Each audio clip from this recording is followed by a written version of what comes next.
ఈరోజు మన రాష్ట్ర ముఖ్యమంత్రి చంద్రబాబు నాయుడు గారి పుట్టినరోజు సందర్భంగా ఎటువంటి కల్మషం లేకుండా ఉన్నటువంటి మానసిక వికలాంగుల ఆధ్వర్యంలో కేక్ కటింగ్ చేయడం, వాళ్ళందరికీ కూడా అన్నదాన కార్యక్రమాన్ని నిర్వహించినటువంటి తెలుగుదేశం పార్టీ నాయకులందరికీ కూడా హృదయపూర్వక ధన్యవాదాలు తెలియజేసుకుంటూ 40 సంవత్సరాల అనుభవంతో రెండు ఉమ్మడి రాష్ట్రాల్లో కూడా తెలంగాణలో అయితేమి ఆంధ్ర రాష్ట్రాల్లో అయితేమి రాజధాని నిర్మాణంలో ఎంతో ముందు చూపుతో అడుగులు వేసినటువంటి వ్యక్తి నారా చంద్రబాబు నాయుడు గారు.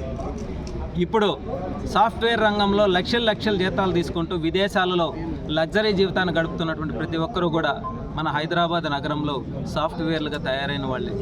ఆ చలవ చంద్రబాబు నాయుడు గారిది. ఈరోజు రాష్ట్రంలో రైతుల సమస్యలు తీరాలన్నా, యువత భవిష్యత్తు బాగుపడాలన్నా, పేద బడుగు బలహీన వర్గాల యొక్క ఆశలు నెరవేరాలన్నా ఒక చంద్రబాబు నాయుడు గారితోనే సాధ్యం. కాబట్టి అమరావతి రాజధాని నిర్మాణంలో కూడా ఆయన తీసుకునేటువంటి నిర్ణయం చాలా కీలకమైనది. నిజంగా రాబోయే రోజుల్లో ఆంధ్ర రాష్ట్రంలో ఇంత పెద్ద రాజధాని ఈ విధంగా నిర్మించారా అని అంటే ఒక చంద్రబాబు నాయుడు గారితోనే సాధ్యం. ఎందుకంటే ఎంతోమంది ఎన్నో విధాలుగా మాట్లాడినా సరే ఎక్కడ వెనకడుగు వేయకుండా ప్రజల్లో ఆయనకున్నటువంటి స్థాయిని నిలబెట్టుకున్నారు. కాబట్టి ఈరోజు ఆయన పుట్టినరోజు సందర్భంగా ఏదైతే గతంలో 5 సంవత్సరాల పాటు డిఎస్సి రాసి ఎంతోమంది నిరుద్యోగులు ఎదురు చూస్తూ ఉన్నారు, మరి ఈరోజు 16,000 చిల్లర డిఎస్సీలను రిలీజ్ చేయడం నిజంగా యువత అందరూ కూడా ఆయనకి పాలాభిషేకాలు చేసి రాష్ట్ర వ్యాప్తంగా కూడా ఒక పండుగ వాతావరణాన్ని నెలకొల్పే విధంగా ఈ యొక్క జన్మదిన వేడుకల్లో యువత పాల్గొనడం వాళ్ళందరికీ కూడా మంచి శుభపరిణామం.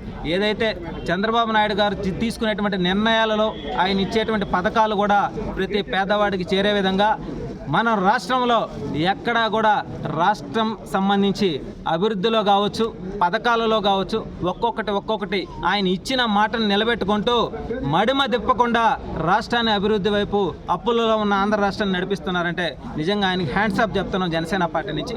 ఇదే విధంగా గతంలో ఏదైతే ఈ రాష్ట్రాన్ని సర్వనాశనం చేసినటువంటి వైసీపీ నాయకులందరికీ కూడా నేను ఒకటే తెలియజేస్తా ఉన్నా, ఒక్కసారి ఈ ప్రభుత్వం కూటమి ప్రభుత్వంలో చంద్రబాబు నాయుడు గారి నాయకత్వంలో డిప్యూటీ సీఎంగా పవన్ కళ్యాణ్ గారు వేసేటువంటి అడుగులో రాష్ట్రం ఎలా అభివృద్ధి చెందుతుందో మీరందరూ కూడా కళ్ళు తెరుచుకొని ఒక్కసారి చూడాలని చెప్పి మనస్ఫూర్తిగా తెలియజేస్తారు.